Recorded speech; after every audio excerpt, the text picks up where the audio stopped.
बेस्टच्या मुंबई बेस्टच्या पतपेढीचं निवडणूक झाली. काल त्याचा रिझल्टही आला आणि दुर्दैवाने आम्ही त्याच्यामध्ये हरलो. जे जिंकले त्यांचं मी मनापासून अभिनंदन करतो आणि त्यांना एवढीच विनंती करतो की मागच्या 9 वर्षामध्ये बेस पतपेढी एका अशा उंचीवर आम्ही नेलेली आहे.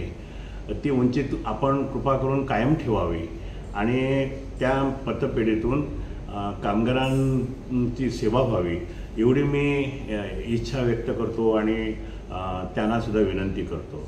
आता आपण म्हणाल की हे कसं काय घडलं? माझ्याकडे 12,000 कर्मचारी असताना माझे स्वतःचे ह्या गोष्टी कशा काय घडू शकल्या? तर हे तर मागच्या 1 आठवडाभर चाललेलंच आहे. प्रचंड पैशाचा ओघ आला आणि त्याच्यासमोर आम्ही टिकू शकलो नाही.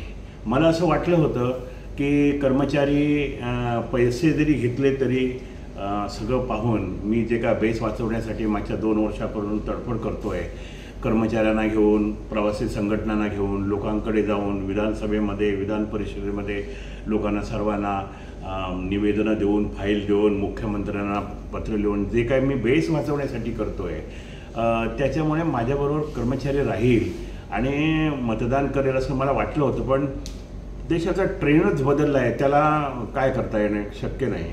आणि म्हणून कारण आम्ही कमी पडलो केवळ पैशामध्ये, कॉन्टॅक्ट करण्यामध्ये सुद्धा थोडा बहुत कमी पडलो आणि BJPने सगळी आपली पूर्ण यंत्रणा पैशासकट, अधिकारासकट सगळी यंत्रणा उतरवली. मलाही आश्चर्य वाटतो साध्या पतपेढीच्या निवडणुकीमध्ये एवढ्या सिरियसली हा पक्ष ते सगळं काय घेतो आहे.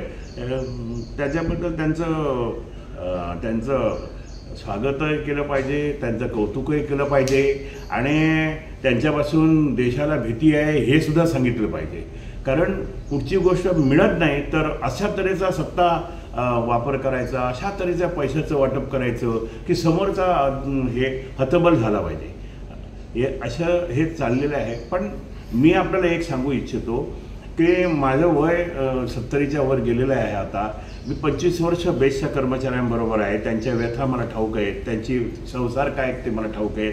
मी माझ्या कर्मचाऱ्यांबरोबर राहणार, मी माझ्या कर्मचाऱ्यांची सेवा करणार जेवढे काय हे असेल तेवढी आणि ही बेस वाचवण्याचा आटोकाट प्रयत्न करणार.